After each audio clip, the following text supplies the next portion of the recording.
So today we're going to go over the DreamStation CPAP, how to unpack it, how to set it up, how to maintain it. As always, we'd love a quick like if you find the information helpful, and subscribe if you want to get future content from us. Additionally, if we can answer any questions, just put them below in the comments. We would be more than happy to answer any questions that we can. Enjoy the video. So when you receive your DreamStation, it's more than likely going to be in a nice carrying travel case here. And when you first open it up, everything's kind of separate. So you've got your tubing. The tubing may be standard or heated. We'll go over that a little more detail later on. This is a standard tube here. Obviously, you've got your manufacturer instructions and manual. Then you've got your power supply, which will not be connected. The part that plugs into the wall and the converter brick here. And finally, you've got your DreamStation CPAP and humidifier. More than likely those two pieces will be connected. As you can see, they are here.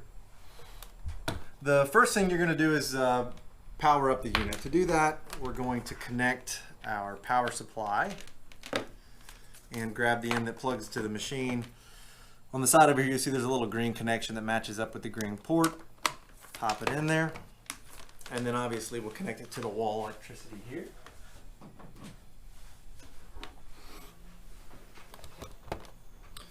So you'll see the screen pop up. It'll say DreamStation. We'll go into the menu a little bit later on. The first thing that you'll want to notice on your DreamStation package here is your tubing. So you may have standard or heated. With this one is standard. Both ends are exactly the same, and no matter what tube you have, it's universal mass connection. So one end of the tube is going to connect to your CPAP, and the other end to your mask. If it's a heated tube, you'll notice here that you've got some little electrodes where the heating element connection plugs in. It'll be very obvious if you have that particular tube where it connects on there. The other thing about this unit that makes it really nifty is the fact that you don't have to have the humidifier connected. A lot of the units today are integrated humidifiers. They're built into the CPAP. With this one on the side, you see there's a little gray button. It allows you to press the button and separate the humidifier from the machine. So you can see it literally cuts the machine in half, if not a little bit more. And from there, you would just plug your tubing right onto the outflow of your CPAP there, and you can use it without humidifier. This cuts it down size-wise if you're going to travel, or if you're just a person that doesn't use humidifier. It takes up a lot less room on the nightstand. Connecting the humidifier back is just as simple. There's no trick to it. Just line it up, push it together. The machine will recognize the humidifier is there and reactivate it. As far as the humidifier itself goes, you do have to fill it with water nightly. So there's a little release button here, or switch I should say. You flip it open and you have your water chamber reservoir. If you look at the back here, you can see there's a little max line, but you really can't overfill it. Once you get to the top, it just flows right out the back. But that's why we recommend filling it maybe in the sink or at least outside the machine, because you don't want the water running all into your tray here. It needs to be emptied daily and refilled at night so you're not growing things, and it needs to be washed once a week with a little light soap and water, and again rinsed really well. All right. So you'll fill that every night, you'll close your lid. And the other piece of maintenance on this unit is on the right side of the machine. You see what we call the Lamborghini door here. There is a set of filters in your SD card. The filters are two-part. So you've got a reusable filter that's washable here and a disposable filter that needs to be thrown away. You're going to check that once a week. Rinse the reusable filter out. Just some warm water is perfectly fine. Check your disposable. If it starts to get discolored, it's time to get rid of it. They recommend about every 2 to 4 weeks tossing this and putting a new one in. They're not expensive. You can see the little grooves on the side where it clips back together, and it's got a little bit of an oblong shape, so it won't go together incorrectly. If it doesn't go together easily, it's probably backwards. So once you've maintained it, you slide it back in. Additionally, on this side is your SD card if you have an SD card with the machine. The machine itself holds at least a year's worth of data, so the SD card is not necessary, and it's really kind of an antiquated way of getting your data transferred anyway because of the apps and connectivity that this machine has now to wirelessly transmit that data. We'll put a card on the top of this to link you to our Dream Mapper app setup video so you can track your data that way. The left side of the machine may have a door or a slide like this one. This happens to be a modem built into it. But there's nothing you need to maintain on the left side here, only the right side where your filter and SD card might be. Overall, the dimensions of the unit when it's assembled with humidifiers, 11.7 inches by 7.6 inches by 3.3 inches tall, weighing in at 4.4 pounds.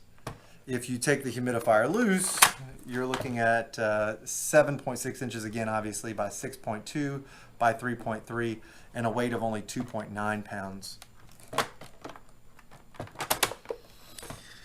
Getting into the operation of the machine, it's pretty darn simple. It really boils down to turning it on and turning it off. The top button here is your on and off. Press it, and you'll notice that the machine turns on. This one's set to start at a pressure setting of 4.0. This is the machine running right now. The motor itself makes very, very little noise, which is a really nice feature of this machine. You may notice that the pressure changes, increases sometimes when you first start it. It could be that your machine's in auto mode and it'll increase starting pressure to adjust to what it thinks you need. Additionally, it probably will go up in pressure at night if you're on an auto version as you fall asleep and it goes into therapy mode. So the next thing we always point out is over here to the right, you've got your ramp button. So if this were starting at a pressure of 8 and we press that ramp button, it would ramp it all the way back down to the minimal ramp pressure and gradually increase it so that you have a chance to fall asleep. We find that that's very useful for new users that have a higher starting pressure, or people that wake up in the middle of the night and they are just, blown away by the amount of pressure that's coming through on the machine. In the morning when you're done, all you got to do is press the off button there. There is an auto on and auto off feature within the clinical menu that you can turn on with this particular device. In your menu, the patient level menu, the first thing you'll see is My Setup. If you click on My Setup, you'll see the first thing you've got is a ramp adjustment. So that's actually set at 4 here. You've got your ramp time, which is at 30 minutes. You can go up or down with that.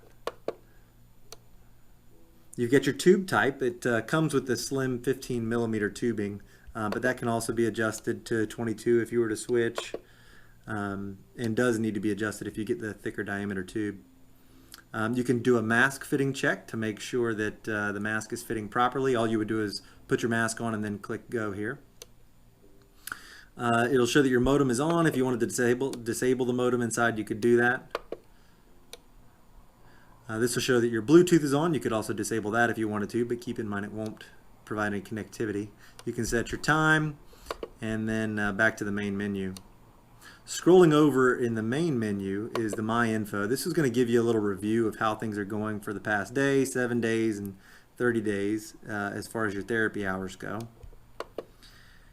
And then if we go over one more, you've got the My Provider section, which will tell you a little bit about your machine here. The manual upload function, you can press this and it'll upload to the cloud. Performance check, you can run through and make sure the machine's running correctly, and then back up to the main menu.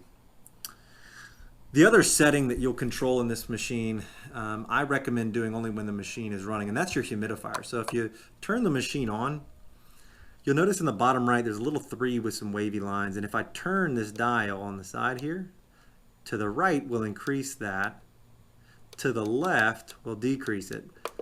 Most people do pretty well around 3 as far as our experience, so that's kind of where it starts at.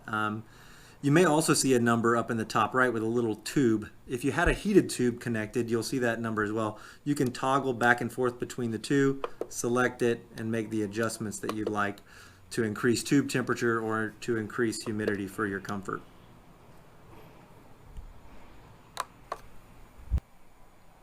So thanks for watching our DreamStation video.